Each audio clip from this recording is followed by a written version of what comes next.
Antes mesmo de começar, eu quero te pedir para deixar aquele like no vídeo, porque ajuda pra caramba o canal. E se você é novo aqui, se você tá chegando agora, eu te convido a se inscrever e ativar o sininho para receber todas as notificações, porque são 5 vídeos por semana, é bastante conteúdo e assim você não perde, não fica de fora de nada. E por último, me segue lá no meu Instagram, @raontatu, porque eu posto quase todo dia nos stories um material complementar a esse aqui. Você vai poder acompanhar tudo que rola lá e ver meus trabalhos finalizados no feed. Então é isso, muito obrigado e agora sim, vamos pro vídeo. Bom, esse era um projeto que atravessava, né, a região da mão, subindo pelo pulso e pegando todo o antebraço. Então, um projeto bem delicado, porque tratava de simetria na parte do escaravelho, apesar dele ser um pouco orgânico, né, todas as formas deles são bem derivadas de curvas bem exatas e ele é espelhado, né? E na parte de cima tem um anque que também é todo geométrico e ocupa certinho todo o espaço da pele do antebraço ali, criando como se fosse quase como uma armadura, né? Transformando o braço do meu cliente numa espécie de joia mesmo, né? Como se ele fosse um ornamento, o braço inteiro fosse um ornamento egípcio. Então eu tô marcando aí com uma liner 14, né, nas partes mais destacadas ali, e usando uma liner 5 para fazer os detalhezinhos mais delicadinhos na parte interna, nas linhas da asa e tudo mais. E além disso eu marquei ali, você viu os brilhos da asa com um sume, né, mais clarinho ali, um sume, nesse caso aqui um sume claro da Viper, sume 5, porque é onde eu vou fazer um efeito de sombreado e um brilho, mas sem deixar uma linha muito marcada. Então agora eu tô subindo para a parte ali do anque para fazer essa marcação de linha também.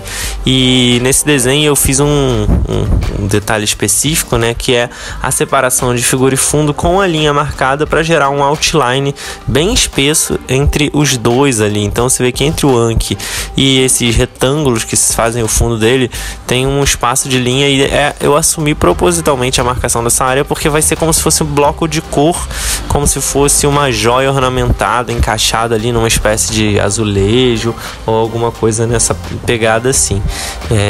Então essa parte de marcação de linha, por ter muita geometria, muito ângulo reto e tal, tem que ter um pouquinho mais de atenção, né, bastante firmeza na mão, fazer sempre num ângulo que você consiga desenvolver bem o comprimento daquela linha e tudo mais. Bom, em seguida eu vim sombreando com a minha pen, né, a Micron Equalizer Turbo, com uma Magnum Round 13 para fazer os sombreadinhos, os volumes e a base de preto, né, tudo mais. Na asa foi mais escuro, porque a ideia é que essa asa ela já fosse meio como se fosse uma pedra escura, uma pedra acinzentada, ou a própria asa do escaravelho, a própria asa do besouro, enquanto, né, eu faço essa mesma sombra, só que no resto do corpo eu deixo muito mais luz. Você vê ali que eu deixo um espaço bem maior que vai entrar direto na cor. A cor é que vai resolver bastante o lance da asa, porque a ideia é que a asa ele tem essa espécie de volume e luminescência e brilho, né, que a asa do besouro costuma ter, assim, dá um efeito óptico bem interessante.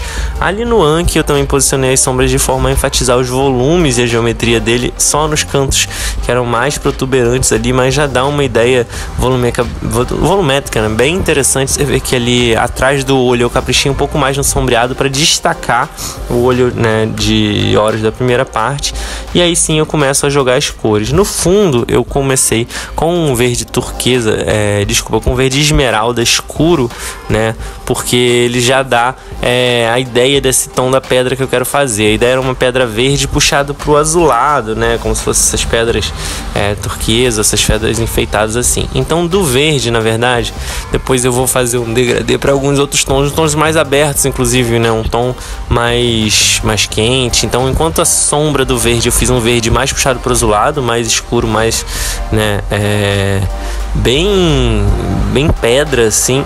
A ideia é que na luz eu fosse jogar, né, umas áreas um pouco mais brilhosas, mas por enquanto eu tô jogando o laranja ali na parte onde seria o sol que ele carrega, né, para não contaminar a cor. E agora sim eu tô jogando um verde água que faz essa transição ali do turquesa escuro, né, do verde esmeralda para um verde mais clarinho, que fica bem interessante porque ele tem uma luminescência legal. A transição entre os dois, sem fazer um tom médio muito marcado, né, acaba que gera um contraste bem forte entre essas duas áreas e dá uma ideia muito forte de iluminação, né, de como se todas as áreas que tem esse degradê tivessem um brilho muito intenso. E a minha ideia era fazer isso justamente para ficar com essa pegada de ornamento.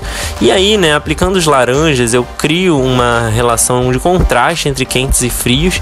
Enquanto o verde é todo puxado para o tom muito frio do azulado, os dourados, né, são puxados para um tom quente do laranja. Então eu fiz uma base, enquanto ali no sol eu joguei um laranja bem mais vivo, no dourado das patas e do anque, né, onde é a sombra, eu joguei um marrom claro que serve como se fosse a parte mais escura, como se fosse um alaranjado, mas ele, por ser amarronzado, ele fica mais puxado para o tom do ouro quando eu faço o degradê, para o tom médio, que aqui no caso eu usei um amarelo ouro, né, já um amarelo com um pouquinho de laranja contaminado, e deixei bastante área de luz para eu jogar um amarelo canário, que é um amarelo muito vibrante e com quase nenhuma, né, contaminação de laranjas e vermelhos. Ele é um amarelo bem mais puro, e isso garante esse degradê com efeito de luminosidade também, com efeito de brilho, de dourado muito enfático, né, para deixar essa coisa do ornamento bem charmosa. E por último, um monte de pontos brancos salpicando ali bem posicionado no besouro e nas partes douradas do anque, para terminar de dar o efeito de volume da joia. Esse é o resultado. Eu espero que você tenha curtido mais esse Tatu e Fala. E se você gostou, não esquece de se inscrever no canal e dar um like para o vídeo chegar a mais gente e a gente fazer o canal crescer. Muito obrigado pela audiência, até o próximo vídeo. Valeu!